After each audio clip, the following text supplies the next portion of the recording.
À la une donc, la visite en France d'Azali Assoumani. Bonsoir, merci d'être avec nous sur TV5 Monde. Bonsoir. Vous avez été président de la République de l'Union des Comores. Vous êtes candidat à la présidentielle prévue le 21 février prochain, c'est dans un peu plus d'un mois.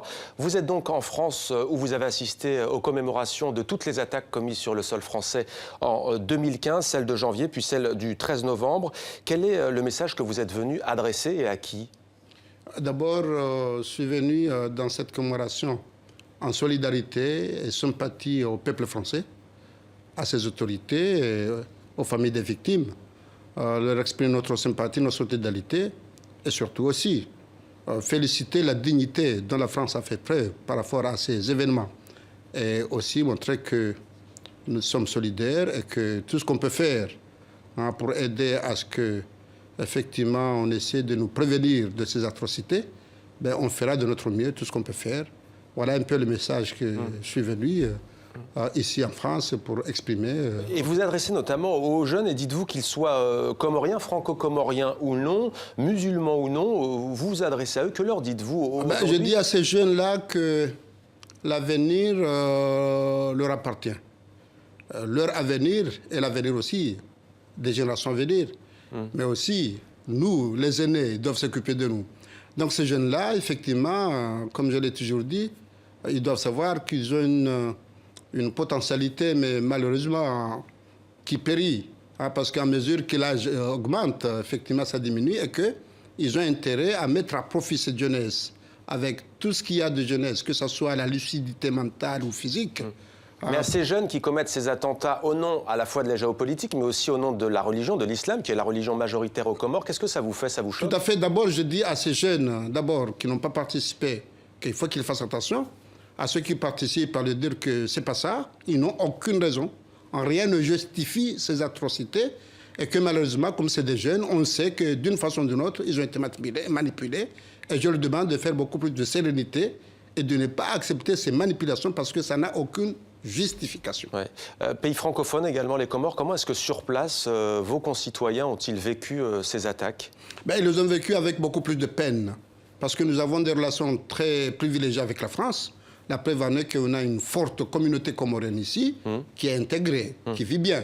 Donc, de ce côté-là, 250 000 personnes françaises et d'origine comorienne. Ils n'ont jamais eu de problème avec les autorités françaises, donc quand même, c'est un acquis très favorable. Donc, tout ce qui se passe en France, vu des Comores, c'est comme si ça passait aux Comores. Donc, en fait, que ce soit en France, effectivement, c'est beaucoup plus proche, mais aussi, on partage ces atrocités par rapport à tout le monde entier. Parce que ce soit dans un pays asiatique, on est pro des Asiatiques, que ce soit dans des pays musulmans, comme aussi on est musulmans. Donc, nous, on partage cette peine avec tout le monde. Mais juste vis-à-vis de France, il y a cette proximité qui fait qu'effectivement, c'est comme si ça passe chez nous. Alors, il y a bien entendu tout ce débat que vous avez dû suivre en tant qu'homme politique sur la fameuse déchéance de nationalité qui pourrait être inscrite dans la Constitution. Déchéance de nationalité pour les binationaux qui seraient condamnés définitivement pour terrorisme. Il y a en France une communauté, on le disait, comorienne, qui a cette double nationalité. Vous êtes pour ou contre? Ben, écoute, d'habitude, on ne se mêle pas des affaires intérieures d'un pays. Ben, mais si tel est le cas, le peuple français a décidé ainsi. Ben, c'est aux Comores français de prendre les mesures pour ne pas subir effectivement cette peine. Et sur le sol comorien, qu'en est-il? Est-ce que vous aussi, vous avez cette menace terroriste? Ben, cette menace, ça n'a pas de frontières. Donc je pense que l'erreur à éviter, c'est de dire que ça n'arrive pas qu'aux autres. Ça n'a pas de frontières.